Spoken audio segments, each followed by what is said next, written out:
أعوذ بالله من الشيطان الرجيم. بسم الله الرحمن الرحيم. وإن جاهداك على أن تشرك بي ما ليس لك به علم فلا تطيعهما وصاحبهما في الدنيا معروفا واتبع سبيل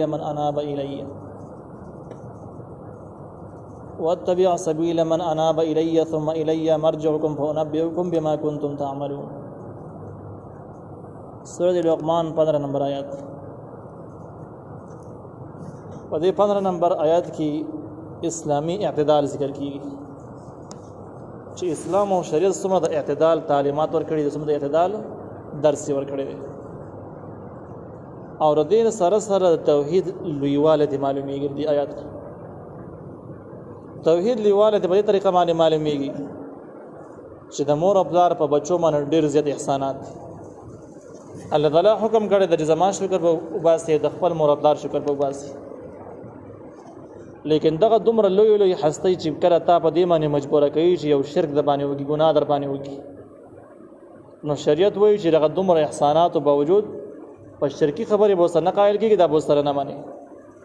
ځکه ستا باندې ټول نه لوی احسان د الله تعالی دی، او الله تعالی دغه توحید شرک په تا باندې حرام کړی دی. د مور او پلار په وینا سره به ته شرک نه پرهیز کوي، که هغوی ته حکم کوي چې شرک وکړه بیا به هم نه کوي، نه به مني. او چې کله سړی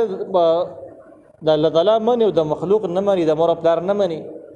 او هغوی غواړي چې دا مشرک شي او زه مشرک نه جوړیږي، نو په دې کې منځ کې د زبردست جنجال او د جګړې او بد اخلاقۍ فضا هم جوړېدلی شي. ځکه چې کله د مور او پلار مطالبه وایي او زوی بل شان کار کوي، نو د بد اخلاقۍ فضا هم جوړېدلی شي، کېدای شي نور خبرو ته بد اخلاقۍ ته پکې خبره ورسېږي. نو شریعت د هغې مخه ونیوله. ګوره یو صورت دا و چې سړی د مور او پلار دومره تعبیر شي چې ناجایزه مو څه قبوله کړي، نو شریعت د هغې نه منع وکړه چې نه، د مور او پلار احسانات په خپل ځای باندې دي، خو د ناروا به ورسره نه منې. لا طاعة لمخلوق فی معصیة الله، یا لا طاعة لمخلوق فی معصیة الخالق. د الله تعالی په نافرمانی کې به د مخلوق خبره د سر نه منې، اگر که د مور او پلار دي، خو نافرمانی کې تابعداري مه کوه. بیا دویم صورت دا و د افراط او د تفرید لارې دي چې سړی خو د الله مني، د مور او پلار په دې کې نه مني، ناجایزو کې نه مني. کېدای شي که دا په جذبه کې راشي، نور پسې تېر شي، نور مور او پلار نورې ګستاخیانې بې ادبیانې شروع کړي او بد اخلاقۍ ورسره وکړي، نو شریعت وایي دغه به هم نه کړي. څنګه چې د الله تعالی نافرماني مه کوه، داسې د مور او پلار ګستاخي بې ادبي بیا هم مه کوه. په دې ناجایزو کې ورسره مه قایل کېږه، دا ورسره مه منه، لیکن په نور دنیاوي امورو کې پوره تابعداري کوه، پوره خدمت یې کوه. په دیني کارونو کې چې کله هغه ته دین کې رکاوټ جوړي، مشکلات پیدا کوي، بې دینه دي، نو په دیني خبرو کې مه منه. البته دنیاوي خبرو کې پوره بیا هم منه، که دا کافران دي هم کافران وي، الله به ورسره حساب کوي، پتا یې حساب نشته. ته اوس په دنیاوي کارونو کې بیا هم پوره مرسته کوه. نو د دې نه د شرک لویوالی معلوم شو چې دومره لوی محسنینو باوجود به هم چې دغه محسنین ته په شرک باندې مجبوره کوي، نو ته به ورسره نه مانې. توحید ډېر لوی شی دی. او دې سره سره د اعتدال مضمون شو چې په هر صورت کې به معتدل اوسېږي. د مخلوق په دومره اطاعت هم نه کوي چې د اسلام او د شرک نه پسې ورتېر شي، او دغه شان ده کې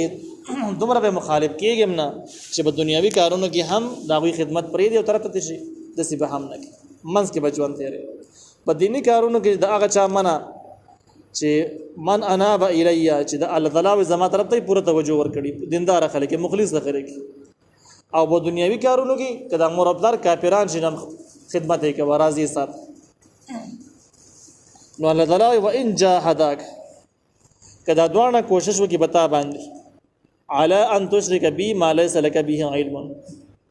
په دې باندې ته شریک ونیسې زما سره هغه څه چې تا ته هېڅ علم نشته، په شرک کولو باندې هېڅ علم نشته. نه شرکونه چې څومره هم کېږي په بې علمۍ سره، په جهالت سره کېږي، شرک باندې علم نه وي،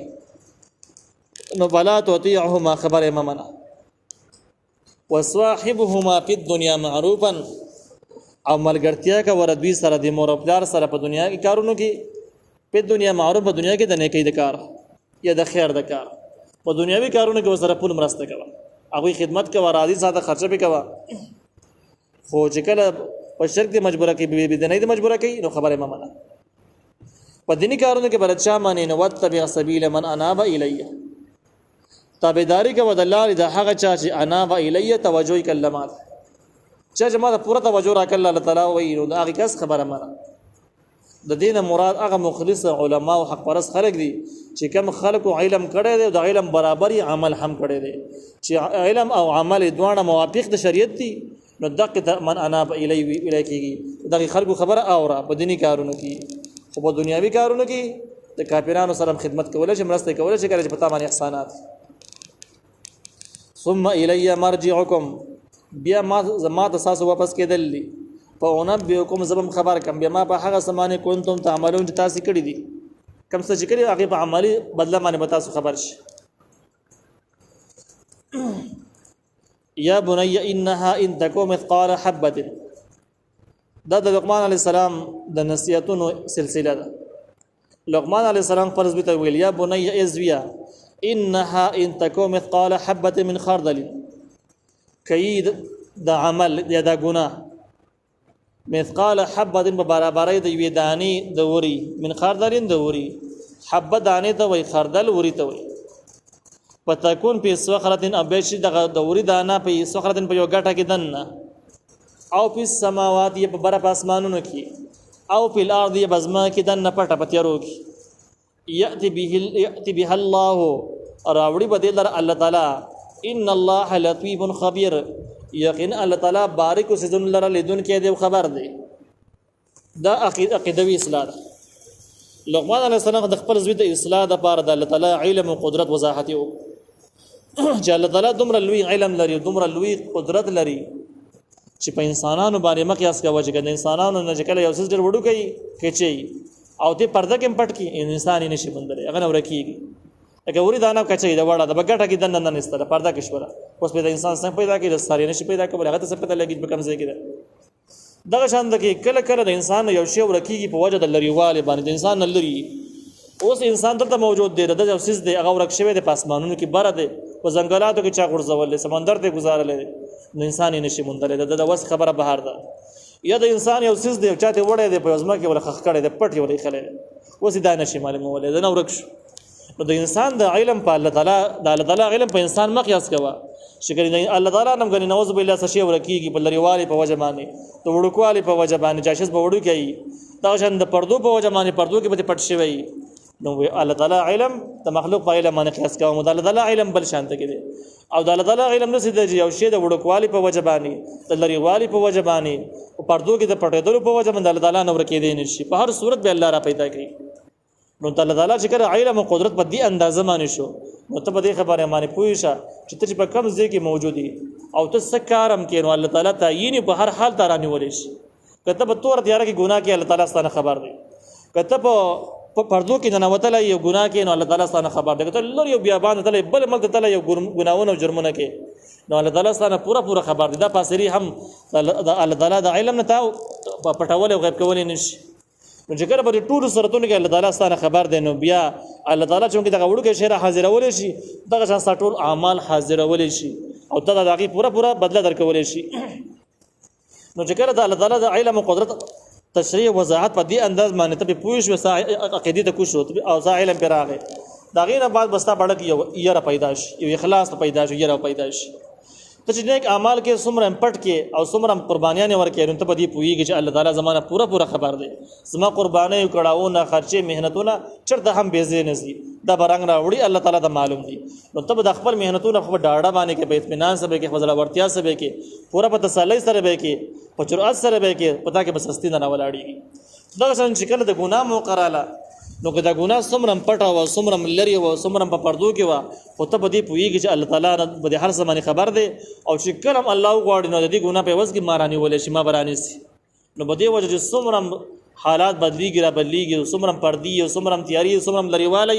ته په ګناه باندې جرأت نشي کولای ګناه باندې بزره نشي کولای او په ګناه باندې به حمله ورکې دی نشي نو بیا په دې طریقه باندې کله تاسو دانه انسان جوړ شي تر معاشري او پاک دامنه با عزت نیک او صالح انسان شي بیا چې کله انسانان په دې معاشره باندې بلې طریقه باندې د انسانانو تربیت وشي دا بهترین انسانانی د دې نبی په معاشره کې هیڅ قسم ضرر نه هیڅ قسم مشکلات داخله پیدا کولای نشي او چې کله دا مناقضه نه جوړ شي او د الله تعالی علم او قدرت خلکو نه معلوم کړي نه اندازه کړي بیا خلک ګناونه کوي ظلمونه کوي پټه کوي په لری زګرو کې کوي او چې څوک نه خبرېږي او د انسانانو نه بیا حیوانات درندگان جوړیږي. نو د عقیدې د اصلاح لپاره لقمان علیه السلام د خپل زوی ناشنا انداز باندې د هغې د عقیدې اصلاح وکړله او ورته وایي چې یا بنی انها ان تکو مثقال حبه کوي د عمل په برابرۍ د دانې د یوري باندې فتكون په صخره بشي دغه دانه په ګټه کې دنه او په سماوات یا په اسمانونو کې او په لار دی بزمه کې دنه یاتي بها الله نور اوړي به الله تعالی د خبرم دی او قادر هم دی دوانه دی او دغه الله حاضر کی ان الله یقین الله تعالی لطیف بارک او سيزون الله لیدون کې دی ډېر سيزون داسې د انسان نه شری دی له روح ته یو بارک سيز دی جسم لطیف يتشکل باشکال نو روح چې کوم دی یو بارک سيز دی پیاره یو بارک سيز دی پرشتہ بارک جسم لري انسانان نه شری دی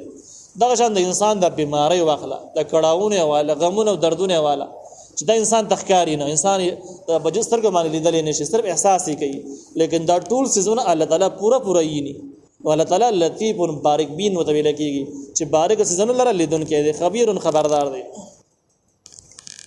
نو دا د انفرادي د عقیدې اصلاح شو. یا بني ازویا اقیم الصلاه قائم ساتمز مز پابند اوسېږي دا د اعمال اصلاح ده. وامر او حکم کوا بالمعروف د نیکی کولو وانها عن المنکر امن کول کوا د بدونه. نو په انفرادي اعمال د اصلاح لپاره موږ د اهم عبادت دي او موږ هغه حکم د جلدی سره د انسان نور اعمال په خپل باندې اصلاح کیږي. دویم نمبر امر بالمعروف او نهي المنکر د انسان د بنیادی فرایضونه دي. یو خدای چې په انسان د فرض دي نبی کریم صلی الله علیه وسلم فرمایي چې کړه تاسو یو ناجایز ګناه وی نه پلاس یې منی کوي کله لاس وسم نه نو نصیحت وته کوي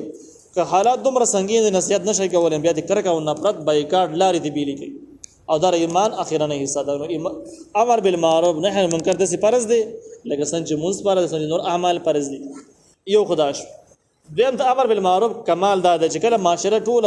د ګناونو جرمونو نه ډکه شي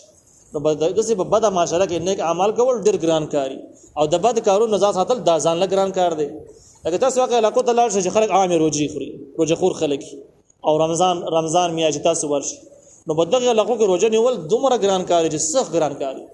بیا هغه علاقو ته لاړ شئ ټول خلک روزه نیولي په دغه روزدار په منځ کې روزه نیول هیڅ ګران کار نه دی آسان کار دی. دغه شان کوم ځګونو کې چې ګناونه سری عام کیږي یورپ علاقې واخله او دغه شان د عربو ځنې علاقې دوبۍ امارات دغه ځګونو واخله چې کوم کې ګناونه او ناجایز په حاشیه سری عام کیږي نو تب خپويږي چې ګناه را تب د ګناونو سره عادت نه خو دغه معاشره کې ځان بچ کول د ځان لوی کمال ډیر ګران کار دی. نو د دماغي د انسان د اخلاق برقرار ساتلو لپاره او د جرایم نه ځان بچ کولو لپاره په پاکه معاشره کې ژوند تیرول او معاشره پاکه جوړول دا بنیادی خبره ده. دغه شان چې کله د خبرې ته بل انسان ته دعوت ورکړي چې دا څه وکړه نو دغه خبره بس تاسو کې خپل باندې یو کور پیدا کی په تاسو په خپل اثر وکړي. علماء ردی مثال د سی ویل لکه سړی بال لا واخر دیوال ته ورولي چې دیوال ته بال ورولي کته ته به تر تنبي ته در تنبيږي چې کړه بل ته نصيحت کې بل ته کې د بل خیر خوایي لټه دغه خبره بس تاسو برړه کې خود به خود خپل باندې اثر پیدا کوي بیا بس دغه خبره سره برړه کې اهمیت پیدا کوي کور پیدا کوي ستاسو عمل کې خود به خود باندې راشي یو انداز دی د خو عملونو جوړولو لپاره. نو امر بالمعروف او نهي المنکر د اسلامي فرایضونه دي او نبی کریم صلی الله علیه وسلم دا خلکو په احوال بیان کړل د بنی اسرائیل چې کوم مسلمانانو نیکان خلک او علما کرام د دې په معاشره کې به ګناونه ناجایز کېدلې دا علما به ورتل واغې ته به نصیحت هم کاوه د کارونه مکوې دا ګناه ده لیکن دې خلکو کمې ده او اسلام باندې ناقص اعمال بدی انداز باندې امر بالمعروف ناقص بدی انداز باندې چې کله به خلکو د خبره ونه منله او ګناه به سباله بیا کوله نو د بو سره بایکاټ لار د نبی له په لاس خو نه منی کو نصیحت به کو پورا من کار به کو پورا من چې کله هغه خبره ونه منله سباله بو دیم تل ناس به غب شپ په وسله گاو هغه نه بلار نه بلا ولا غم خادي به وسله پر خودله تعلقات به وسله نه کټ کول هم قصری سره بناستو. نو نبی کریم صلی الله علیه وسلم فرمایل چې الله تعالی په دې باندې د قهر راوست چې تشابهت قلوبهم د دې زړه نه یو بل په شان ته شي یو بل په شان ته کېدل معنی دار چې د کم فاسقان ګناګار پاجران خلک چې بدعمل خلک شي د دې زړه نه د چې د ګناونو نفرت پکې نه او د نیکو محبت پکې نه دا فاسق سره زلای واغې نه بعد دې بدعمل شي او د نیکانو خلکو زړه نه د چې بده کې د نیکو محبت او د ګناونو نفرت د نیکانو خلکو زړه نه نو په دغه طریقه باندې سره نیک جوړ شي نو دیو من الله عذاب را وسره دي زرونه تشابه د یو بل پشان د کې شو د شو چې کم نیکان خلق د غیر زرون نه حمد نیکو اهمیت ختم شو او د ګناونو کرک او نفرت لاړو چې کړه دا خبره وشوله د نیکانو خلکو باره کې نو د نیکانو نه خود به خود هم فاسقان جوړ شي چې کله ټول فاسقان شو نیکان د معاشرې نه ختم شو نو بس الله تعالی به دې باندې مسلسل عذابونه شروع کړل مسلسل عذابونه به نازل شروع شو نو لقمان علیه السلام خپل زوی ته ویل چې دا انفرادي اعمال سره سم د اجتماعي اصلاح لپاره هم فکرمن اوسېګا امر بالمعروف او نهي عن المنکر جاری ساته بیا په انفرادي اعمال باندې کلک پاتې کېدل مستقیر منځ کول ګرمي او یخني او کستړی او کنای او که بیمار یو دغه شان خپای او خوشاله هر ټیم منځ کول په دې منځ باندې استقامت کول دا ګران کار دی هر ټیم سره نشي کولای ګران شي نو ودغه ګرانېدو په حالت کې واصبر علی ما اصابک صبر کا په هغه سمنتا ترسي کله به یخنی او کله به ګرمي کله به ناجوړ او کله به روغي کله به یو شان طبيعت کله بل شان دی ول ټول حالات باندې صبر کا او مز قائم سات او دویم دغه مخه چې کم امر بالمعروف او نهي عن المنکر تر شوی دی په دې معنی کې هم ډیر مشکلات راولاړيږي ته چې کم کس کې چې کم جرم بګي ته ورشي وینا ورته کې دا مکه ودا ګناه ده او خلکو ته نصیحت کې چې دا کار ټیک نه دی غلط کار دی ډیر خلک بری دشمنان شو ډیر خلک پتا من الزامات تهمتونه پروپاګاندا سازشونه او ستاسو خرابولو د لپاره به قسم حربي غو استعمالي مشکلات پر ولاړيږي